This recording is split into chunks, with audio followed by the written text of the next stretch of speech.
Naglilihi na raw si Sarah Geronimo. Ay! At ito na po siguro ang makapagpapalambot ng tuluyan sa puso ni Mami Divine. Kung totoo po ang balitang umiikot ngayon sa apat na sulok ng showbiz at maging sa labas, maraming maliligayahan. Naglilihi na raw si Sarah Geronimo. Ay! Di ba napakagandang balita nun? Eto na ba yung medical condition? Oo, hindi nga po ba yung kanilang concert ni Bamboo sa Pampanga na postpone. Yes. Naudlot. Tapos marami siyang mga hindi napuntahan na kompromiso. Ang sabi ng Viva, ang kanyang management agency, yung medical condition nga raw. Ano kaya yon? Mukhang wala naman sakit si Sata. Ay, oo. Masigla naman.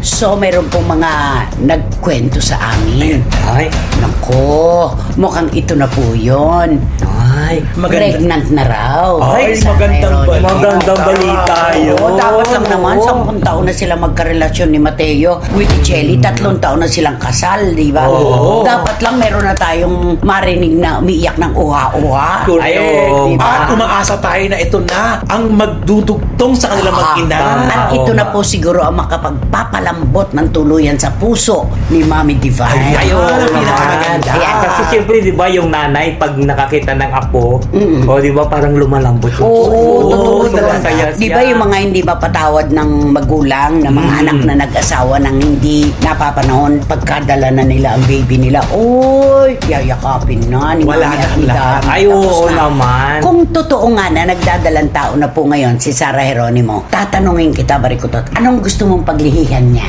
Ay, syempre, siguro paglian nito ni Sarah yung ano. Gusto Ano? ko yung singkamas eh. Singkamas. Mhm. Oo. Di ba Maputi. Di ba ikaw singkamas? yung Oo, pinili? pinagli ko sa Labanos. Ah, Labanos. grabe. Pero, ang puti, pero, nahulog sa putik. Di ba? Oo. Singkamas ang gusto mo. Singkamas, oo. Kasi ang singkamas, di ba, maputi Maputi, yun. makinis. Makinis. Si Mateo, maputi din. Si Sarah, maputi din. Si Kuya, yung kanilang anak, di ba? Oo. Ikaw anak, anong gusto mong paglihihan niya? Ako gusto ko yung apple para mamula-mula yung Yung chicks. Ay, Oo. oo. Ako ang gusto kong paglihihan niya, ang asawa niya, si Mateo. Di ba? Oo nga. Kung lalaki, kagwapo-gwapong bata ang kanyang iluluwan.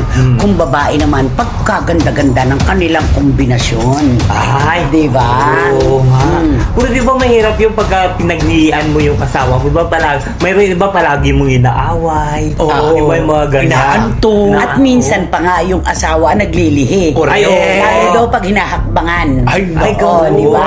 May pang-maagang show pa naman si Mateo. Paano yan? Oo, wag sana namang hakbangan, Oo. di ba? Oo. Hindi, ito po, seryosohan po. Isang napakagandang balita po ito, lalo na sa mga popsters ni Sarah Geronimo. Matagal na po nilang wini-wish na sana ay magkaroon na ng baby ang mag-asawa. At tayo naman, matagal na rin tayo naghihintay. Pero di ba may kwento? Oo nga. Saan ba yun ang galing? Ewan ko ba yung kwentong dapat magpatingin sila kasi tagal-tagal na nag-aantay.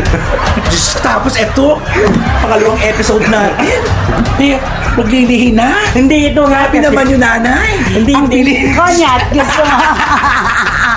Hindi ito kasi di ba na nag-announce nga yung Viva Production Oo. na i-postpone muna yung kanilang concert dun sa Pampanga. Marami talaga nag-comment doon na siguro naglilihi siya. Oo. Baka buntis. Oo. Buntis na. Kaya kailangan pagpahingain naman talaga. Diba? Oo, okay. Ano sa palagay mo ang magiging damdamin ni Daddy Delphine at Ay. ni Mami Divine kung totoo nga na magkakaapo na sila kay Sarah? Ay, di siyempre nasa kanila na yun. Kailangan dapat talaga. Ano nasa kanila na yun? Oo. Alam nga namang nasa atin.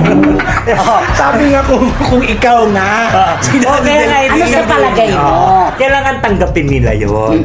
Kasi hindi na first apo ba nila yun? Oo. Ah, yun. Si Sarah pa lang naman ang nag-asawa. Ayun, pinaka-importante talaga kay Daddy Delphine sa kasi Mami Divine. Tanggapin niyo yun kasi yan ang first apo yun. Swerte yun. Hindi, at saka walang Ay, sino oo. man na nakatanggi sa isang sanggol.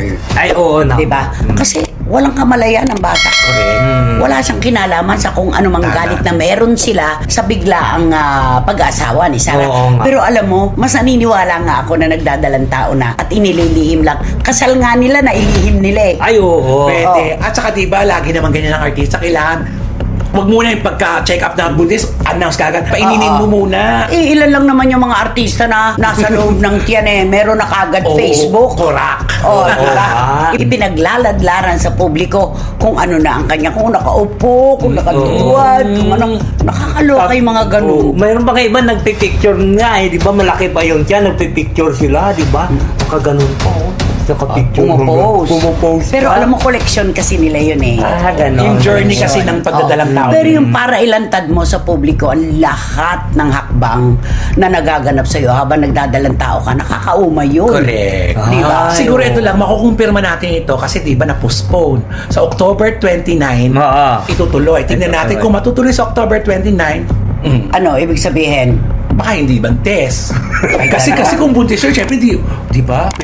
Mahirap kasi yun di ba? Oo. Lalo pa at matagal siyang hindi nagka-baby at nagkakaedad na rin siya. Correct. Di ba? Kailangan dun, maingat talaga Ay, pero- mag-handle. Thank you for